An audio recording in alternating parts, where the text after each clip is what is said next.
한국당이 지금 전국을 돌면서 공수처법 저지 결의대회를 열고 있습니다. 어제는 대구를 찾았습니다. 그리고 이 자리에서 가장 주목받을 발언은 이것이었습니다.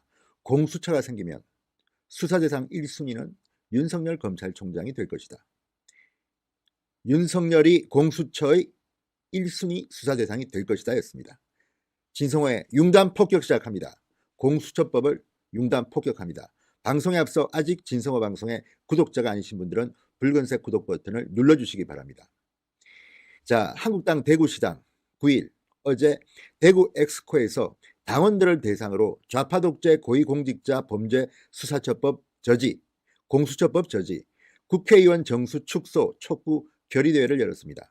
공수처법과 선거법 개정안을 저지하겠다는 겁니다. 자, 이 행사에는 황교안 한국당 대표를 비롯해서 정정섭 대구시당 위원장 그리고 PK 지역의 의원들이 대거 참석했습니다. 자, 이 행사에서 황교안 대표는 그동안 검찰의 잘못에 대해 분노한 국민들은 다들 공수처를 만들어야 된다고 하지만 이런 고양이를 피하니 사자가 나타나는 셈이다. 검찰은 제도 하에 벗어나지 못하는 틀이 있어서 잘못된 점이 있으면 고치면 된다. 그러나 공수처는 대통령이 임명해 대통령 말만 들을 것이다. 이렇게 말했습니다. 이날 상당히 논리적으로 이 공수처법에 대한 문제점을 조목조목 지적했습니다. 황교안 대표는 민주주의는 삼권 분립이 균형을 이루는 시스템이다. 그런데 지금 행정사법을 문재인 정권이 장악했다. 이제 입법인 국회도 선거법을 개정해 자기 마음대로 하겠다는 것이다. 이게 바로 독재국가 아닌가. 이를 막아내기 위해 여러분이 함께 해주셔야 된다. 이렇게 말했습니다. 선거법 개정을 막자는 겁니다. 사실 이 선거법이 개정되면 연동형 비례대표제가 됩니다. 그러면 일단 하나의 정당이 과반을 점하기는 상당히 힘들어집니다. 그렇다면 국민들이 원하든 원하지 않든 다당제로 될 가능성이 높습니다. 특히 정의당 같은 곳은 이 선거법에 따르면 상당히 의석수가 늘어납니다. 그래서 지금 바른미래당이나 정의당이나 또는 민주평화당 같은 꼬마 정당들이 이 선거법 개정을 강하게 원하고 있습니다. 민주당도 한국당도 사실 의석수는 손해를 봅니다만 그래도 민주당은 손해볼 게 별로 없습니다. 왜? 의석수가 줄어드는 것은 한국당이나 민주당이나 마찬가지겠으나 민주당이 말하는 파트너, 정의당, 민평당 등등 그런 의석이 늘어나기 때문에 사실상 한국당이 아무리 많은 표를 얻어도 결국 민주당, 정의당 등등 이런 좌파 컨소시엄 정당 그룹이 국회를 장악할 확률이 대단히 높기 때문입니다.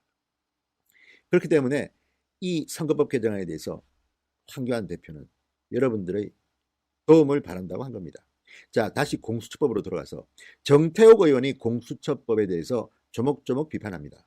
정태욱 의원은 공수처를 게슈타포, 나치 독일의 게슈타포에 비유합니다. 자, 일단 좌편향 민변 변호사와 세월호 조사관으로 구성된 권력 앞잡이 기관이다.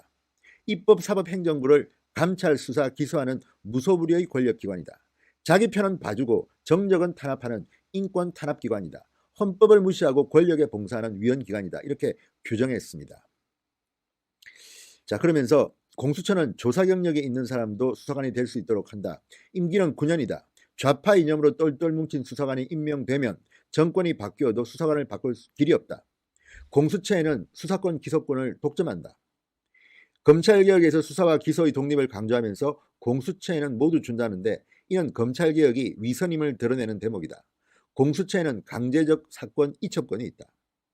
검찰이 조국 수사를 하다가 공수처에서 넘기라고 하면 넘겨야 한다. 이런 조항이 있습니다. 검찰이 수사하는 사항이라도 이처럼 이 고위공직자에 대한 것은 수사권을 넘겨받습니다. 그리고 수사 대상에는 국회의원, 장차관, 판사, 검사, 헌법재판소 재판관 등도 포함된다. 정권의 마음이 안 들면 감찰하고 수사, 기소할 수 있다. 공수처가 생기면 윤석열 검찰총장, 성창호 부장판사가 1순위 수사 대상이다. 이렇게 강조했습니다. 자, 그리고 김재원 의원은 연동형 비례대표제 선거법을 채택하면 한국당은 영원히 과반수 의석을 차지할 수 없다. 민주당 의석도 줄지만 이를 채택하면 정의당은 3배 이상 의석을 얻는다. 정의당은 민주당의 좋은 파트너다. 이들은 자기들 멋대로 할 수 있도록 궁리한 게 연동형 비례대표제다. 이렇게 말했습니다. 자, 한국당은 이제 11월 한 달 동안 대구, 대전, 충남, 울산, 부산, 경북, 강원, 충북, 호남, 제주 등에서 전국을 돌면서 결의대회를 진행한다고 합니다. 여기서 중요한 것은 바로 윤석열 이름이 나왔다는 겁니다. 이 공수처가 생기게 되면 정말 희한한 현상이 대통령과 지금의 집권 여당이 마음에 드는 공수처장을 임명할 가능성이 높습니다. 그렇게 되면 문재인 정권 말기에 이 공수처가 생기고 공수처처장이 임명됩니다. 그러면 이 공수처처장은 이 공수처의 수사관과 검사들을 마음대로 임명할 겁니다. 그러면 다음 정권에서 다음 대통령 선거에서 보수당이, 그러니까 한국당과 같은 보수당이 대통령을 차지해도 이 공수처 구성은 바꿀 수가 없습니다. 따라서 일부에서는 문재인 대통령이 자신이 퇴임한 이후를 걱정해서 이렇게 법을 강행하려 한다는 말도 있습니다. 왜냐하면 대통령 수사 역시 공수처가 하게 됩니다. 그렇다면 다른 검찰이 대통령이나 대통령 주변을 수사하더라도 공수처가 우리한테 넘겨, 그러면 문재인 대통령의 퇴임 후는 편안할지도 모릅니다. 금태섭 민주당 의원도 반대하는 이유가 그겁니다. OECD 어느 나라에도 이런 공룡 같은 괴물 집단은 없습니다.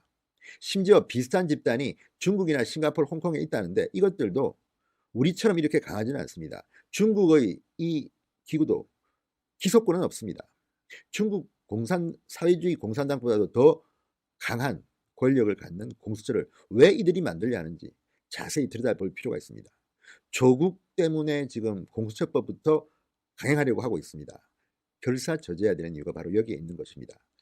아무튼 전국을 돌면서 결의대회를 하는데 그 여론이 전국적으로 형성되었으면 좋겠습니다. 지금 여론조사는 문항만 가지고 보면 마치 공수처가 이 권력자들을 견제하는 것처럼 되어 있습니다. 그렇지만 지금 검찰로도 충분히 할 수 있습니다.